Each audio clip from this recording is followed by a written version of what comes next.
Sir সেটি কি আসলে বছরের অন্যান্য সময় হচ্ছে? অন্যান্য সময় হতে পারে, অন্যান্য সময় যদি কোনো কারণে আপনার সেই জীবাণুগুলি ঢুকে তার অ্যাকিউট এক্সারপশন করে। আসলে সিওপিডিতে হয় কি, যেমন অ্যাজমাতে শুধু মানে শ্বাসনালীগুলি সংকুচিত হয়, কিন্তু সিওপিডিতে টোটাল যে প্যারেনকাইমা অবকাঠামোটাই ধ্বংস হয়ে যায়। এখন সিওপিডির কারণটা কি?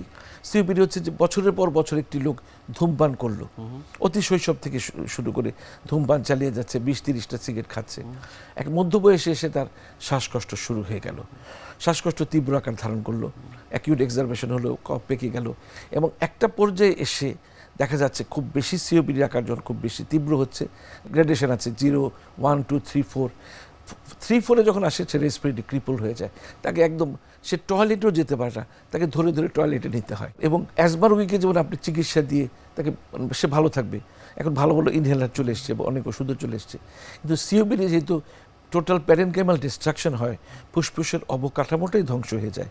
সুতরাং এখানে তো ওষুধ কোনো কাজ করছে না, এখানে একটাই কথা হচ্ছে আপনি ধূমপান করবেন না। আর শীতকালে হয় কি, দেখবেন যে খুব সবাই মিলে, বিশেষ করে সন্ধ্যায় আপনি গ্রামে গেলে দেখবেন খুব আয়েশ করে সবাই মিলে ধূমপান করছে, চাও খাচ্ছে, একের পর এক সিগারেট খাচ্ছে, শরীরটাকে একটু গরম করার জন্য। এই এক্সারবেশন আরও বাড়িয়ে দিচ্ছে। আর এই যে গাড়ির কালো ধোঁয়া, ঘন্টার পর ঘন্টা যানজটে পড়ে পড়ে আমরা যে আমাদের সুস্থ লোক ধূমপান করছি না, কিন্তু এই গাড়ির কালো ধোঁয়া আমাদের নাক দিয়ে ফুসফুসে ঢুকছে, সেটাও কিন্তু আমাদের সিওপিডির একটা বড় কারণ হচ্ছে। পরিবেশকে সুন্দর রাখতে হবে। আরও অনেকগুলো কারণ আছে যে শীতকালে তার শ্বাসকষ্ট বেড়ে যায়, যে নিউমোনিয়া একটা দেখা যাচ্ছে, বিশেষ করে শিশুরা সকালবেলায় কুয়াশার মধ্যে ঘর থেকে বেরিয়ে গেল বা সন্ধ্যার সময় খেলাধুলা করছে, দেখা যাচ্ছে হঠাৎ করে তার তীব্র জ্বর, শ্বাসকষ্ট, তার নিউমোনিয়া হয়ে গেছে। এবং 5 বছরের নিচে বাংলাদেশ সহ যেগুলো অনুন্নত দেশ আছে, শিশু মৃত্যুর বড় কারণ হচ্ছে নিউমোনিয়া। নিউমোনিয়া এই শীতকালে খুব একটা বড় সমস্যা হচ্ছে, আমরা প্রচুর রোগী পাই শীতকালে নিউমোনিয়াতে। খুব ঠান্ডা জায়গায়, বিশেষ করে বাংলাদেশের যে কতগুলো জেলা আছে, রংপুর, কুড়িগ্রাম, এগুলোতে প্রচণ্ড ঠান্ডা পড়ে। এগুলো দেখা যায় যে এখান থেকে রোগী আমার কাছে আসছে নিউমোনিয়া নিয়ে। নিউমোনিয়া হলে কিন্তু দেখা যাচ্ছে নিউমোনিয়াকে ওষুধ দিয়ে তাকে ভালো করতে হবে, যে কোনো অ্যান্টিবায়োটিক ভালো নিউমোনিয়া কিন্তু রেসপন্ড করে।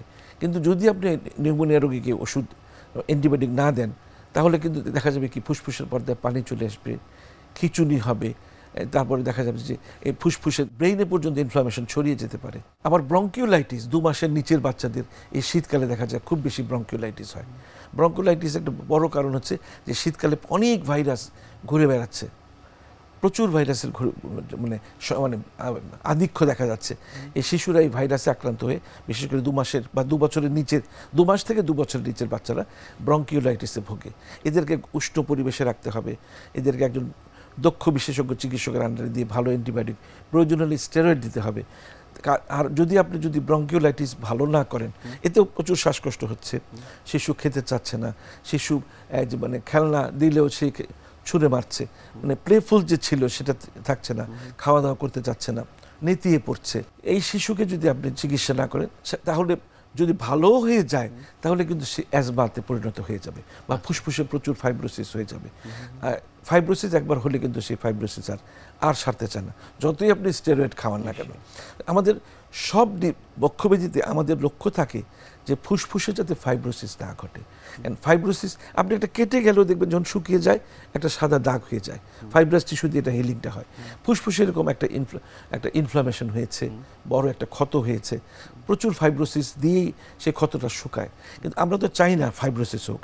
ফাইব্রোসিস হলে তো ফুসফুসে বড় অংশ নষ্ট হয়ে যাচ্ছে, এয়ার এক্সচেঞ্জ হচ্ছে না, গ্যাসিয়াস এক্সচেঞ্জ, যেটা কার্বন ডাইঅক্সাইড আমরা বের করে দিচ্ছি, অক্সিজেন নিচ্ছি, এই গ্যাসিয়াস এক্সচেঞ্জগুলো হচ্ছে না। ফলে এরা কিন্তু রেসপিরেটরি মানে ডিস্ট্রয়েড লাং নিয়ে প্রচুর রোগী আমার কাছে আসে, বলে স্যার কী ওষুধ দিচ্ছেন, হাঁপানি তো ভালো হচ্ছে না।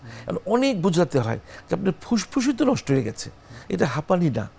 এই শ্বাসকষ্ট রোগীকে বলি না, রোগীর আত্মীয় স্বজনকে বলি যে এই শ্বাসকষ্ট আর ভালো হবে না, কারণ অলরেডি আমরা বলি ডিস্ট্রয়েড লাং, মানে ফুসফুস নষ্ট হয়ে গেছে, নষ্ট হয়ে ফাইব্রোসিসে ভরে আছে, এয়ার এক্সচেঞ্জের কোনো জায়গাই নেই। এখন আপনি ওষুধ দিবেন, ওষুধটা তো ল্যান্ড করতে হবে একটা জায়গায়, সেই জায়গাটাই নেই, জায়গাটা শেষ হয়ে গেছে। তাই যে কোনো ইনফ্লামেশন হোক, এটা যদি তাৎক্ষণিকভাবে যদি চিকিৎসা না করেন, অ্যান্টিবায়োটিক দিয়ে প্রয়োজন হলে একজন ডাক্তারের পরামর্শ অনুযায়ী দক্ষ চিকিৎসকের স্টেরয়েড দিতে হবে, যাতে ফাইব্রাস টিস্যুটা না এখানে জমা হয়। কারণ আমাদের একটা বড় অনেক রোগীরা আসে যে ফাইব্রোজিং অ্যালভিওলাইটিস, দেখা যায় যে ফুসফুসের মধ্যে প্রচুর ফাইব্রোসিস হয়ে গেছে, এটা আর ভালো হয় না। সেই রোগীরও এসে বলে স্যার আমার তো হাঁপানি হয়েছে। এখন ফাইব্রোসিক অ্যালভিওলাইটিস হলে আপনি কি দিবেন? কিছু দেওয়ার থাকে না, কারণ অলরেডি ফাইব্রোসিসকে তো ব্রেকডাউন করা যায় না।